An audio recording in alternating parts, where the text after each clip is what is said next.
"I'm not a vending machine, Mark," she said, eyes flat as the ice in her untouched Bud Light. "So, stop pressing for what I don't owe you." That line had teeth. It bit into the soft part of my chest and stayed there for months, long after the can warmed on the coffee table and the Dallas Cowboys lost another Sunday by 3. My name's Mark Henley, 36, project manager at a mid-size HVAC outfit off Stemmons in Dallas, owner of a sun-faded F-150 a CF-150 with a dent on the passenger side from the time I misjudged a Lowe's post, and husband, at least on paper, to a woman named Kayla who used to run barefoot into Texas heat the way kids jump into sprinklers. We met the ordinary way, a line at a crowded Whataburger off Central, her ordering a honey butter chicken biscuit at 10:59 like she'd trained for it, me behind her asking the cashier if there was wiggle room on breakfast hours. She laughed, I laughed, and before the pickles hit the bun, we were two idiots sharing fries in the parking lot, like a scene out of a B movie with cicadas for a soundtrack. Back then, she wore an oversized UT hoodie and a ponytail that looked like it could outrun trouble. We did Dallas things: State Fair corn dogs in October, Lake Ray Hubbard at sunset, church on Easter, whether we meant it or not, Mavs games and nosebleeds where we pretended the altitude made the beer taste better. She teased me for saying y'all to a single person. I ribbed her for calling the grocery cart a buggy, and we made those vows the way kids build pillow forts, sure the cushions could stop the world from getting in. It was easy then. I had 2 pairs of nice jeans. She called them my wedding denim. We took road trips west on I-20 with the windows down, counting Buc-ee's billboards and changing the station every time a country song turned melancholy, which is to say constantly. The best version of us lived in diners at 2 a.m., with pie slices sweating under glass, her fingers laced with mine while the waitress named Dot called me Hon and called Kayla Sugar and slid us extra whipped cream like a blessing. We built our life as though the future was something you could yank by the scruff. There was a list on our fridge written in dry erase marker shaped like a chili pepper. Save 20%, buy house, 2 dogs, labs, 1 kid, maybe 2, and then a final bullet. Grow old and complain about HOA. We said it like a joke, but we meant it. I remember a Sunday morning tailgate in a church parking lot. We called it coffee hour, where we drank 2 sweet lattes from a drive-thru and watched toddlers chase each other in tiny dress shoes. Kayla leaned into me and whispered, "Someday," the breath of the word warming my ear, the vowel dragging with a promise. Back then, intimacy wasn't a negotiation. It was a tide, some days high, some days low, always coming back. We kissed in the baking aisle. We slow danced to a Rascal Flatts song in our kitchen until the smoke alarm scolded the chicken. We disappeared into the bedroom mid-afternoon just because the sun on the sheets looked like a spotlight. That's what I hold in my fist when people ask later, were there signs? You don't study the floorboards for creaks when the house still smells like cedar and new paint. The first hairline crack came so small I nearly missed it. We'd planned a cookout with my crew, brisket, cornhole, the whole Texas Suburban set. And Kayla, who loved playing hostess, suddenly announced she had to help her coworker, Dahlia, set up for an engagement party. Dahlia was the kind of woman who could turn lunch into a novella. There was always drama, always a villain, always a last-minute miracle that somehow required Kayla driving across town to fetch peonies from a weirdly specific florist. I shrugged because I wanted the brisket to be the only thing smoked that day. But when Kayla got home after midnight with glitter on her collarbone and a story that wandered like a drunk, something quiet in me sat up. Over the next few weeks, small things went missing, not objects so much as rituals. Our Thursday night Mex-Tex run, gone. Her habit of stealing my fries, gone. The way she'd leave her phone on the counter while showering, gone. That rectangle started living in her pocket like a loaded secret. At first I told myself she was stressed. She'd been gunning for a promotion at the marketing agency, the kind where you lose weekends but gain a title nobody outside your company understands. She started doing 6 a.m. spin classes and 9 p.m. strategy calls. She started a vitamin regimen with alphabet soup labels, downloaded a meditation app, and put a post-it on the mirror that said, "Boundaries." I believed her. I wanted to. But belief has a half-life. Intimacy didn't just slow, it stopped, like a radio suddenly cut to static mid-chorus. There was always an excuse, a migraine, a deadline, cramps, a therapist's advice about reclaiming bodily autonomy. which sounded like a good phrase marching on a poster, but a pretty lousy one, going to bed beside your husband. I didn't beg.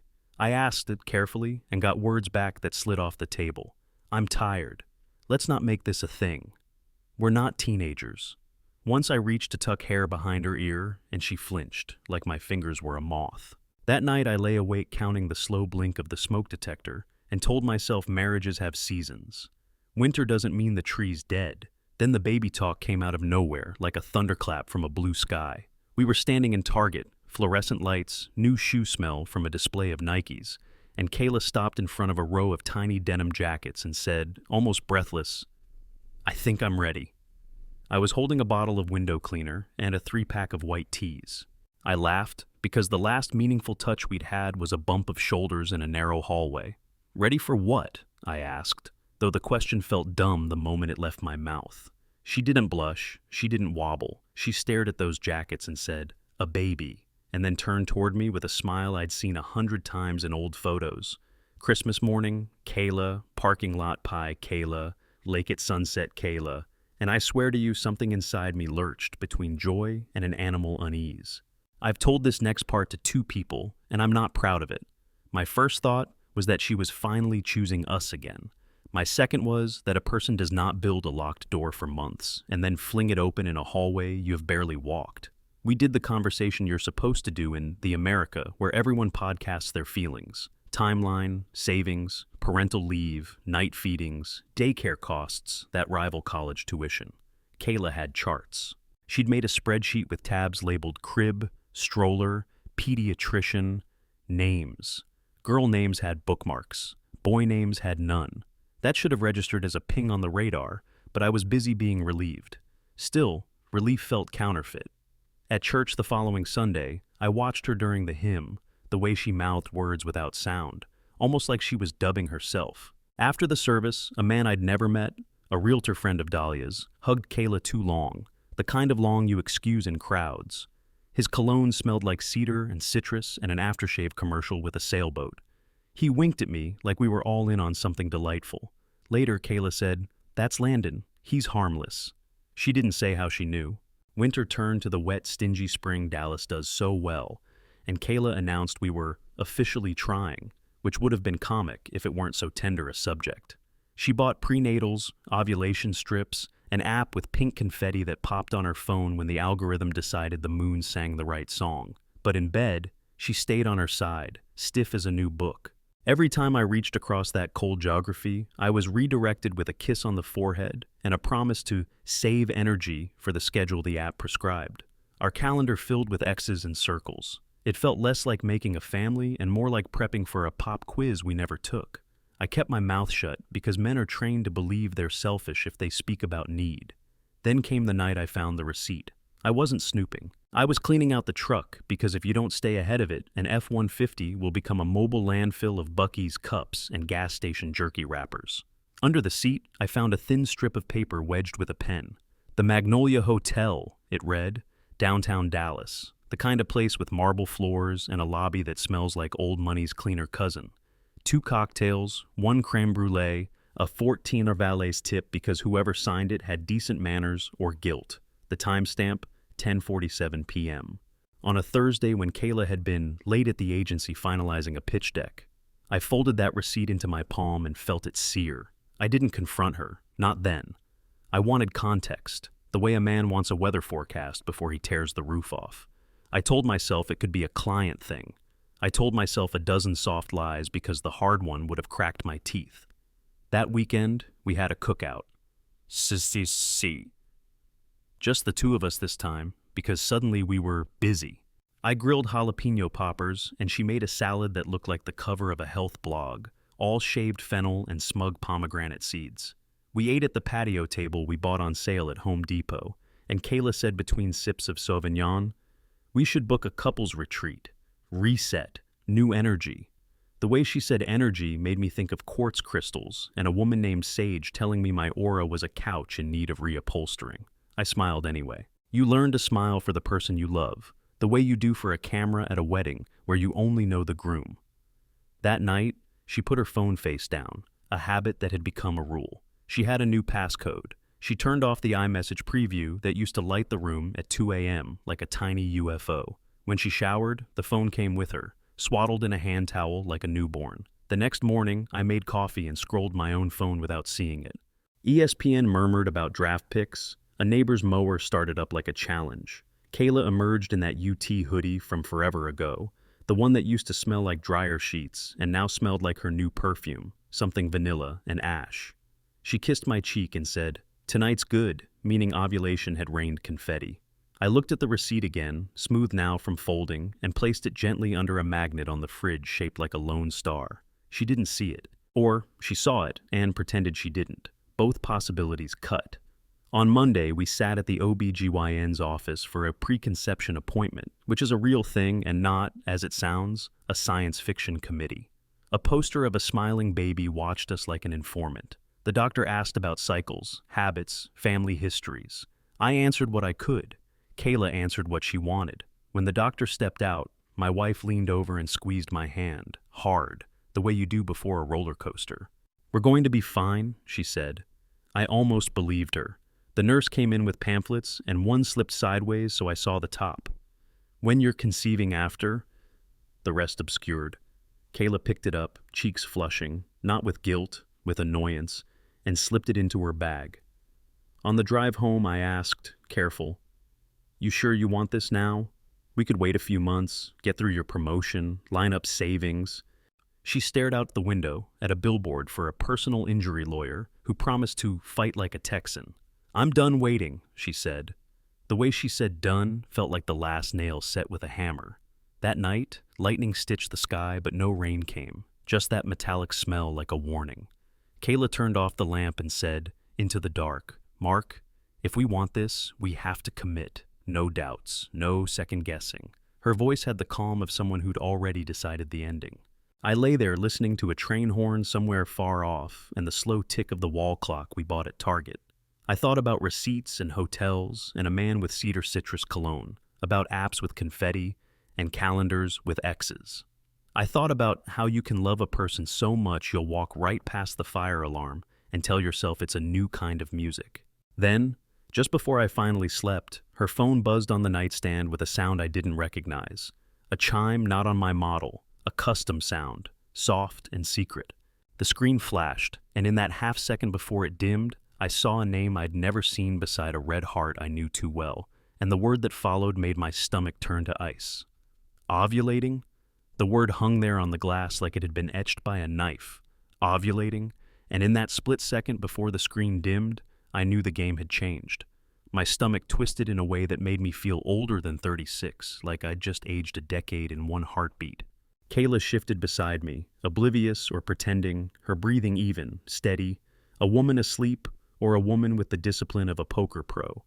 I rolled to my side, my face lit by the weak glow of the alarm clock, and stared at the ceiling, counting the fan blades turning shadows like the hands of a clock. There's a moment when suspicion hardens into certainty, and I had just crossed that line. The next morning, she hummed in the kitchens while making avocado toast like nothing had cracked open. I sat at the table with my coffee, staring at her phone resting face down again, its little heartbeat silent now. I tried to remember the name I'd glimpsed. It was something simple, bland even, like Landon or Ben, the kind of name that didn't scream danger, but the heart emoji beside it told me all I needed. I sipped the bitter coffee and said, "Long week ahead?" She nodded without looking up, butter knife flashing in the morning sun. That Monday, I started my quiet investigation. I didn't storm into her world demanding answers. That would have given her the chance to build walls, excuses, counterattacks. Instead, I pulled out my old iPad, the one that still synced to her Apple ID because she'd once used it for Pinterest boards back when we cared about backsplash tiles. I charged it up, and sure enough, messages began to appear, dripping in like ghosts from another life. Most were ordinary, chat groups, ads, Dahlia's endless memes.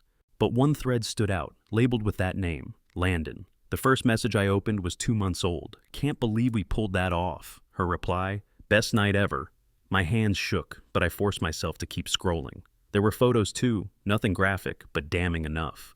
A glass of wine at the Magnolia Hotel bar, a blurry selfie of the two of them with downtown lights behind, his arm angled in, her face tilted up just enough to see the outline of her smile.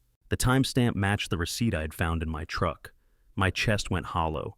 I copied every message, every photo, into a hidden folder on my laptop. I bought a $20 flash drive from Office Depot and started storing duplicates there too, because if betrayal has taught me anything, it's that evidence evaporates when you need it most. By Tuesday, I had a timeline. Late nights, at the office. Weekends she claimed to be running errands. The night she supposedly crashed at Dahlia's after too much wine. Each lined up with his name, his texts, his photos. Still, I needed more. One night when she was working late, I drove to the Magnolia Hotel myself, parked across the street, and watched. At 9:43 p.m., I saw her walk in, that UT hoodie replaced with a black dress she hadn't worn for me in years. 15 minutes later, I saw him, tall, clean-shaven, suit too sharp for Dallas humidity. They met in the lobby like two actors hitting their cues, her hand brushing his arm, his mouth curving into a smile that wasn't for me. I snapped photos on my phone, zoomed grainy across the street, but clear enough to tell the truth. My hands were sweating so bad I nearly dropped the phone. The ride home was a blur of headlights and radio static. I sat in my truck in the driveway, engine ticking, wondering if I should burst in, confront her, scream. Instead, I walked in calmly, set my keys on the counter, and found her already home, hair damp, sweatpants on. She kissed my cheek and said, "Sorry I'm late, Dahlia kept me talking." That was the moment I knew I was living with a stranger wearing my wife's face. Over the next week, I grew quieter, but sharper. I checked our joint credit card statements, charges at restaurants I'd never been to, hotel bars that didn't fit her work dinners narrative. I found a Lyft receipt emailed to her Gmail, time-stamped 11:57 p.m., pick up at his condo, drop off 2 blocks from our house. Every shred added to the pile. The cruelest cut came one evening when I walked past her purse on the counter. The flap had fallen open, and inside I saw a small white box, a home pregnancy test, unopened. My hands trembled as I lifted it, read the instructions, then set it back exactly how I found it. She came in a minute later, smiled faintly, and asked, "Pizza or tacos tonight?" I forced a smile and said, "Dealer's choice." But the worst was yet to come. 2 days later, her phone buzzed while she was in the shower. This time she'd left it in the bedroom, maybe careless, maybe testing me. I picked it up, and the preview lit up, despite her settings. Landon. Can't wait to see if it worked. You'll make a great mom. My knees nearly buckled. I set the phone down before she came out, heart slamming like a fist on a locked door. That night, I went for a drive, ended up at a Shell station off I-35, sitting under the sick glow of fluorescent lights, staring at the receipt photos and texts on my phone. The truth was no longer suspicion. It was carved in stone. My wife had denied me for months, only to chase a baby with another man. I drove back home, parked in the driveway, and saw her silhouette in the living room window, scrolling her phone with a smile I hadn't seen directed at me in years. For the first time, I didn't feel heartbreak. I felt cold calculation. This wasn't about saving love anymore. This was about gathering every piece, every line of proof, until her lies collapsed under their own weight. And when she walked into the kitchen the next morning, hair still damp, humming, holding her mug, and said with a casual grin, "Mark, I think this is finally our month." I looked at her and knew. She had no idea that I already had the truth locked in my glove box, waiting for the right moment to explode. By the time Saturday rolled around, my evidence folder could have convicted her in any courtroom worth its salt. Photos, receipts, synced messages, screenshots, timestamps. It was airtight. But evidence without a stage is just paper in a drawer, so I picked my stage carefully. I wasn't about to scream in the driveway like some drunk neighbor on the evening news. No, this was going to be clean, undeniable, and witnessed. The opportunity came in the form of a family dinner. Kayla's parents had invited us to celebrate her dad's retirement at a steakhouse in uptown Dallas. The kind of place where the ribeye costs more than my truck payment and the waiters wear black vests like stagehands. Kayla insisted we go, said it would be a fresh start. I nodded, agreed, even pulled out my cleanest button-down. But inside, I was already placing the flash drive into the pocket of my jeans like it was a weapon. The steakhouse hummed with low jazz and clinking glasses. Her parents were there, her brother and his wife, even Dahlia, the ever-present alibi. Kayla beamed as she made introductions, her hand brushing mine like we were still partners in this play. I smiled back, steady as stone. Halfway through the meal, as her dad raised a toast to new chapters and happy families, Kayla reached under the table and squeezed my thigh. I should have felt affection. Instead, I felt the burn of betrayal. And that's when I stood. Actually, I said, lifting my glass, my voice carrying more than I expected, I'd like to propose a toast, too. Every head turned. The waiter froze mid-pour. Kayla's smile faltered. I slid the flash drive onto the table, its plastic body dull under the restaurant's soft light. To honesty, I said, and to knowing the truth before it's too late. Kayla blinked, confused, her fingers tightening on the napkin in her lap. Mark, what are you... I cut her off. Because while you've been talking about babies, about family, about starting fresh, I tapped the drive. I've been watching you build a whole other life with someone else. The silence cracked like a whip. Dahlia shifted in her seat, eyes darting anywhere but at me. Kayla's brother muttered, "What the hell?" under his breath. Her father's jaw clenched, his fork frozen mid-air. Kayla's voice came sharp, defensive. "You're paranoid. You've been stressed, making things up. You don't..." But I was ready. I pulled out my phone, opened the folder, and cast the screen onto the table, like a dealer laying down the winning hand. Photos of her at the Magnolia Hotel with Landon. Screenshots of their texts, the heart emojis, the lines about "our baby," the receipt with her signature. The gasp from her mother was audible, a sharp intake of air that sounded like glass breaking. The waiter took a step back, eyes wide, realizing he was witnessing a domestic implosion in real time. Kayla reached for the phone, but I pulled it back. "Don't," I said flatly. "You've been denying me for months. You shut me out, told me no, over and over, while you were giving yourself to him. And then you had the nerve to come home, smile, and talk about a baby, as if I wouldn't notice the math doesn't add up." Her face drained of color. "It's not what it looks like." "It's exactly what it looks like," I snapped. My voice echoed, heads turning at nearby tables. People were watching now, forks paused, conversations halted. We were the evening's main course. Her dad slammed his hand down, rattling silverware. "Kayla, is this true?" she stammered, tears welling, mascara beginning to smudge. I made mistakes, but it's not like..." "Not like what?" I leaned in, my voice sharp enough to cut through the jazz. "Not like cheating? Not like planning a child with another man while I sat at home thinking it was our future? Tell me, Kayla, what's it like then? Enlighten us." Gasps rippled. Dahlia tried to interject. "Maybe we should talk privately," but I shot her a look that pinned her to her chair. "No, you've covered for her long enough. Everyone should see this for what it is." The waiter returned with the manager in tow, but nobody asked us to leave. The drama was too compelling. Even the staff were transfixed. Kayla's tears spilled over now, hands shaking. "I didn't mean for it to go this far." I let out a laugh, humorless. "That's the line, isn't it? Didn't mean for it to go this far, but it always does. And now you sit here in front of your family, in front of mine, and try to spin it? No, Kayla, this is the end." Her mother dabbed at her eyes with a linen napkin. Her father pushed back from the table, disgust plain on his face. "I raised you better," he muttered. I straightened, slid my phone back into my pocket, and picked up the flash drive. "I've already spoken with a lawyer," I said, my tone measured, almost calm. "Every message, every photo, every receipt, it's all documented. Divorce papers are being drawn up, and don't worry, I made copies. If you try to erase, to deny, to twist, this truth doesn't die." Kayla sobbed openly now, whispering, "Please, not like this." But the choice wasn't hers anymore. The humiliation was complete, public, undeniable. The jazz band faltered, then found its way back into rhythm, as if even the music understood it had just underscored the climax of a tragedy. I dropped my napkin on the table, nodded once to her father, and turned to leave. As I walked past the bar, I heard the sharp crack of a wine glass shattering against the floor behind me, her final desperate punctuation. And as I stepped into the humid Dallas night, the city buzzing with neon and traffic, I knew this chapter was over. The next one, lawyers, courts, healing, was waiting. But what Kayla didn't know, what no one in that restaurant yet realized, was that the pregnancy test in her purse wasn't the only secret about to surface.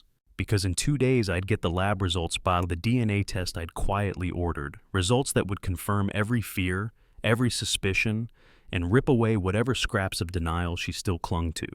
2 mornings after that steakhouse implosion, I was sitting at my kitchen table with a mug of coffee that had gone cold before I even touched it. The blinds were half open, letting in that stubborn Dallas sun that makes you sweat before breakfast. On the table lay an envelope from a private lab in Fort Worth.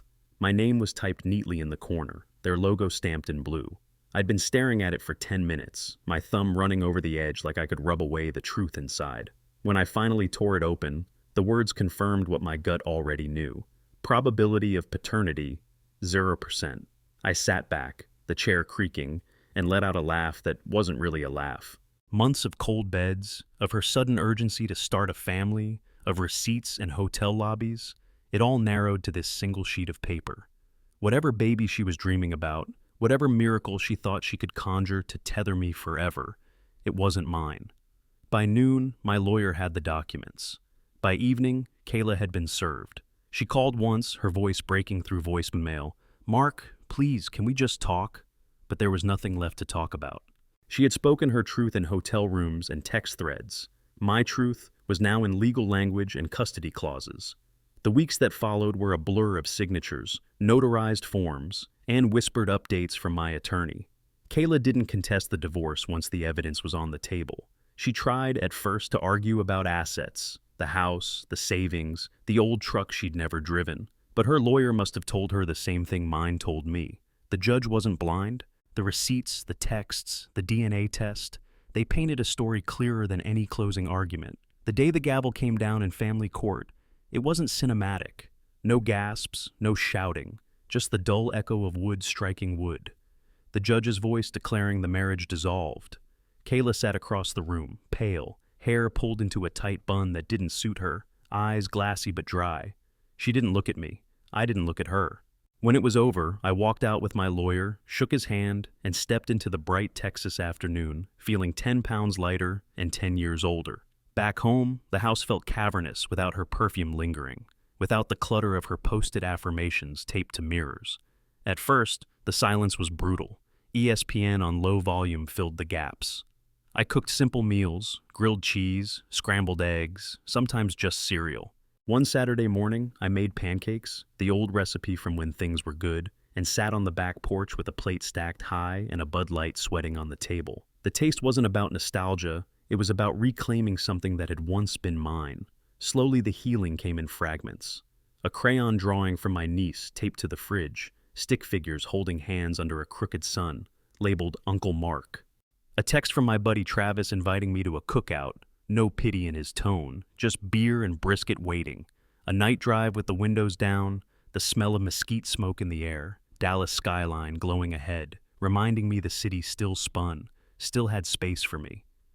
The anger softened into something else. Not forgiveness, not yet, but perspective. Kayla had made her choices. Landon, Dahlia, the lies, the hotel receipts. They were her world now. I didn't need to carry them anymore. The weight lifted every time I refused to replay her excuses in my head, every time I caught myself reaching for the old pain and chose instead to let it sit where it belonged, in the past. One evening, I found myself at a diner off the highway, the kind with neon buzzing and pie slices sweating under glass, the same kind where Kayla and I had once shared fries. The waitress, her name tag said Dot, like fate had recycled the detail, poured me coffee and said, "Rough day, hun?" I smiled, shook my head, and told her, "No, actually, it's been a good one." And for the first time in months, I meant it. I thought about the vows we'd made, about the list on the fridge that once promised labs and kids and HOAs to complain about. That list was gone now, wiped clean.